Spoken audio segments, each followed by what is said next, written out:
there's a little girl wearing a hot pink bathing suit, shuffling her little legs on a rolling log. She's the only kid in an adult log rolling contest. That's Nell, my 7-year-old daughter. And there's this large man on the other side of her log who falls off his log and crashes into the resort pool. Then it's just little Nell, and I join the crowd as we cheer for her because she just won the log rolling contest. As she swims to the side of the pool, I can see she's all smiles. She's not at all concerned she's the only kid out there. Watching her splash around with complete abandon warms my heart.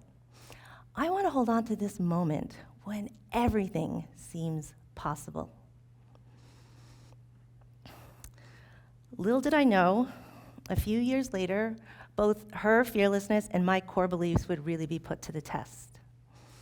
At age 9, she suddenly develops dizziness and nausea. And when it progresses to the point where she doesn't want to get out of bed, I take her to the emergency room.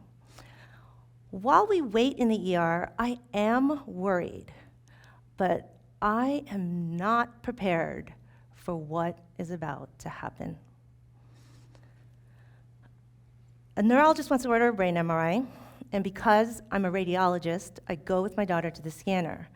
As soon as her images appear up on that computer screen, I immediately see that they are horribly abnormal. This can't be Nell. I grab that mouse with my shaky hands and I scroll through those images myself, but I can see that there are multiple abnormal areas in her brain. As her mother and a physician, I immediately think I should have done something sooner. Maybe I should have taken her to the ER sooner. Maybe I should have imaged her sooner. The next day, she can't move her right arm. She can't speak. She's having the kid equivalent of a stroke. She has neuromyelitis optica, also called NMO. It's a rare autoimmune disease that's incurable, sometimes fatal. After 5 long weeks in the hospital, we're finally discharged, and Nell is in a wheelchair.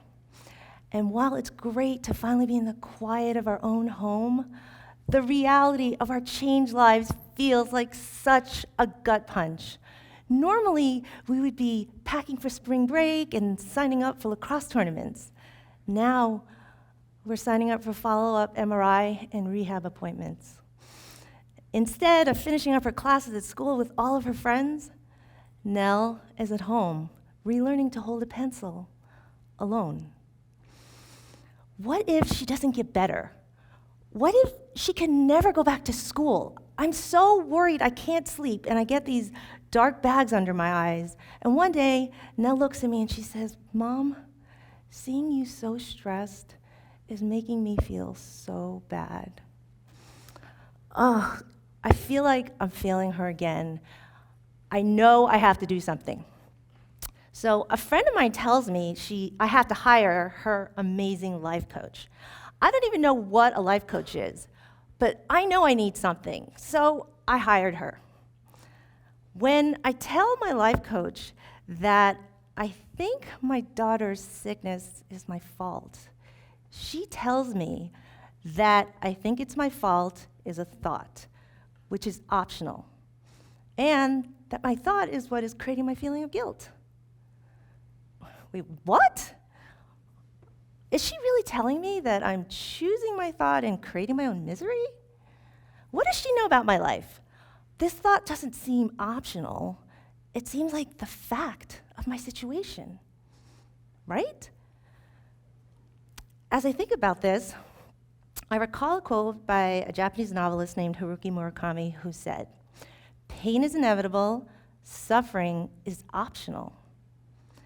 And in his memoir about running, he calls pain an unavoidable reality. But this is also true in life.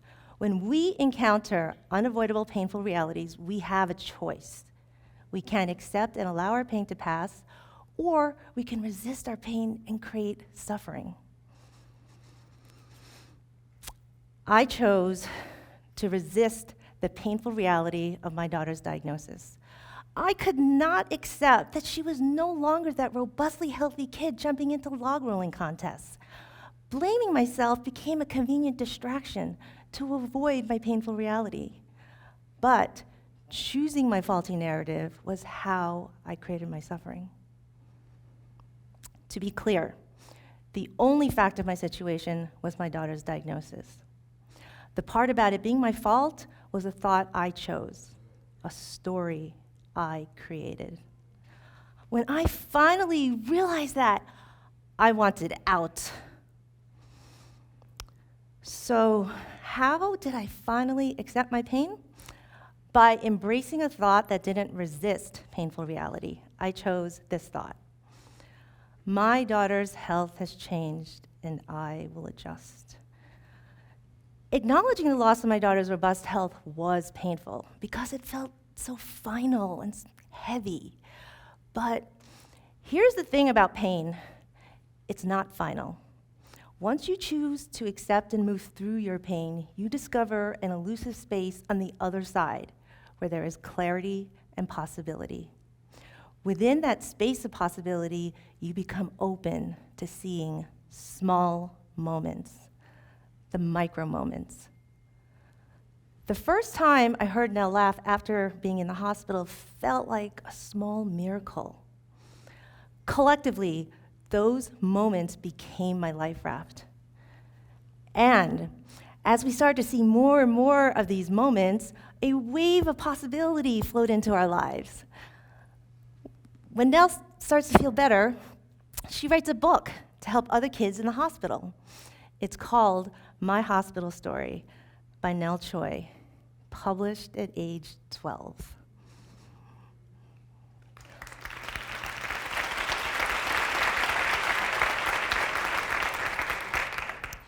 The shift in my narrative from blame to acceptance creates a ripple effect, starting with me, extending to my family, and then to the broader community around us. I end up certifying as a life coach, and I help moms in the rare and chronic disease communities. And I teach them that pain and suffering are not the same. Pain is part of our human experience, and we can't avoid it. It's when we try to avoid our pain, sometimes with our stories of blame, that we create our suffering. Suffering is the unnecessary prolongation of pain. Every 6 months, I take my daughter to Children's Hospital to get her IV medicine infusions. On a recent visit, I saw a mom in the elevator who looked completely exhausted with these dark bags under her eyes, and I knew she had spent the night in the hospital with her kid. I looked like that 2 years ago when Nell was first admitted. It was in that moment that I realized how far I have come. And I feel like I'm looking at my past self. So I tell her, it's not always going to be this hard. The elevator doors open to the lobby, and she tells me, I needed to hear that. As she walks away, I knew that that simple thought, it's not always going to be this hard, quieted the what-if worries in her mind. So, how do you choose a thought that allows pain and reduces suffering? It's not usually an overnight fix. It took me 2 long years to figure this out. But when it finally clicked, I could see a new path forward. I want to offer you the roadmap I wish I had. Here's what you can do when you encounter a painful reality. You can differentiate your thoughts based on the feeling it creates. Let's use an example. You learn your teen has depression. Your thought might be, it's because I didn't spend enough time with my kid. That thought feels like guilt. It feels closed and will create suffering. Whereas a thought like, I want to do everything I can to support my teen with depression feels like acceptance. It feels open. So the trick is to remember 3 simple steps. First, become aware of all the thoughts you have in response to painful reality, and you can write them all down. 2, question your thoughts. Ask yourself, is that thought even true? And 3, Choose the thought that feels like acceptance.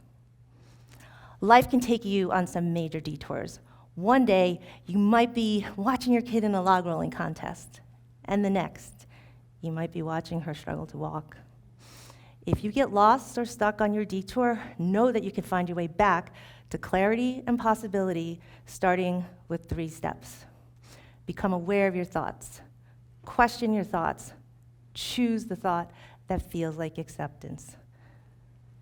Paraphrasing the wise words of Viktor Frankl, a Holocaust survivor and a physician, everything can be taken from a person, but one thing: to choose one's own way.